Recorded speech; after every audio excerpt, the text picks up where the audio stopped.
கொக்காரோவோட vacuum cleaner ஆன்லைனில் 2000 ரூபா, நம்மக்கிட்ட வெறும் 1000 ரூபா தான். கொக்காரோவோட ஏர் ஃப்ரையர் ஆன்லைனில் 3000 ரூபா, நம்மக்கிட்ட வெறும் 1500 ரூபா தான். கொக்காரோ கம்பெனியோட கீபோர்டு ஆன்லைனில் 4000 ரூபா, நம்மக்கிட்ட வெறும் 2000 ரூபா தான். இதெல்லாம் எப்படி இவ்வளோ சீப்பாக கொடுக்க முடியுது அப்படின்னு சொல்லி கேட்டிங்கன்னா, ஏன்னா வெறும் அட்டைப்பெட்டி உள்ள ஒன்றும் கிடையாது. வாழணும்னு ஆசையோட வந்தோட வாசல்லே நீ பாட்டி அமிச்சிட்டிங்களாடா.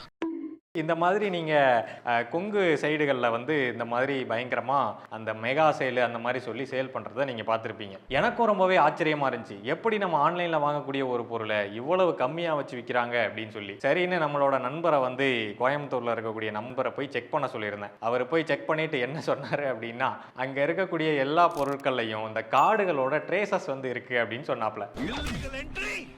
அதாவது இந்த மாதிரி வரக்கூடிய பாக்ஸில் இந்த கார்டுகளோட ஸ்டிக்கர் வந்து சைடில் ஒட்டியிருப்பாங்க. இதோ இந்த மாதிரியான ஸ்டிக்கரு, இல்லை கார்டுகளோட ஷிப்பிங் ஸ்டிக்கரு, அந்த மாதிரியான ஸ்டிக்கர்ஸ் வந்து அங்கங்கே ஒட்டியிருக்கும். அதெல்லாம் வந்து ஒட்டி கிழிச்சிருக்காங்க, இல்லை ஒரு சில ப்ராடக்ட்ஸில் வந்து அது ஒட்டியே இருக்குது. அதே மாதிரி அவங்கள்ட்ட வந்து இறங்கக்கூடிய ப்ராடக்ட்ஸ் எல்லாத்துலேயுமே இந்த மாதிரி கார்டுகளோட இந்த செலோ டேப் போட்டிருக்கு, கார்டுகள் அட்டைப்பட்டியில் சில ப்ராடக்ட்ஸ் வருது. ஸோ இது எல்லாம் என்ன விதமான ப்ராடக்ட்ஸ் அப்படின்னு சொல்லி கேட்டிங்கன்னா, நம்ம ஒரு ப்ராடக்ட்டை கார்டுகளில் வாங்குறோமா, அது பிரச்சனையாவதா என்னடா ப்ராடக்ட்டை அனுப்பி விட்டுருக்க அப்படின்னு சொல்லி நம்ம வீடியோ போடுறோமா, வீடியோ போட்டுட்டு அந்த ப்ராடக்ட்டை ரிட்டர்ன் அனுப்புறோமா, இந்த ரிட்டர்ன் ஆன ப்ராடக்ட்ஸை மொத்தமாக சேர்த்து ஒரு சில டீலர்ஸ் வந்து அதை பல்காக வாங்கி அதை ரெடி பண்ணி மறுபடியும் ரீசேல் பண்ணுறாங்க. இந்த மாதிரி ப்ராடக்ட்டை வாங்கக்கூடாதா அப்படின்னு சொல்லி கேட்டிங்கன்னா, நான் அப்படி சொல்லவே இல்லை. அந்த ப்ராடக்ட் ஒர்க் ஆச்சு, உங்களுக்கு சாட்டிஸ்ஃபைடாக இருந்துச்சு அப்படின்னா நீங்கள் தாராளமாக வாங்கிக்கலாம். ஆனால் இதில் என்ன பிரச்சனை வரும் அப்படின்னு சொல்லி கேட்டிங்கன்னா, வாரண்டி உங்களால் கிளைம் பண்ண முடியாது. நம்ம வாங்குறதே பாதி விலைக்கு தான் அப்படின்றதுனால அது 1 or 2 இயர் ஒர்க் ஆச்சு அப்படின்னா அது வரைக்கும் லாபம் அப்படின்னு சொல்லி வச்சுக்க வேண்டியதான். இப்போ கார்டுகள்லாம் ரிட்டர்ன் எடுக்கிறதே ஒரு அரிதான விஷயமா ஆகிப்போச்சு.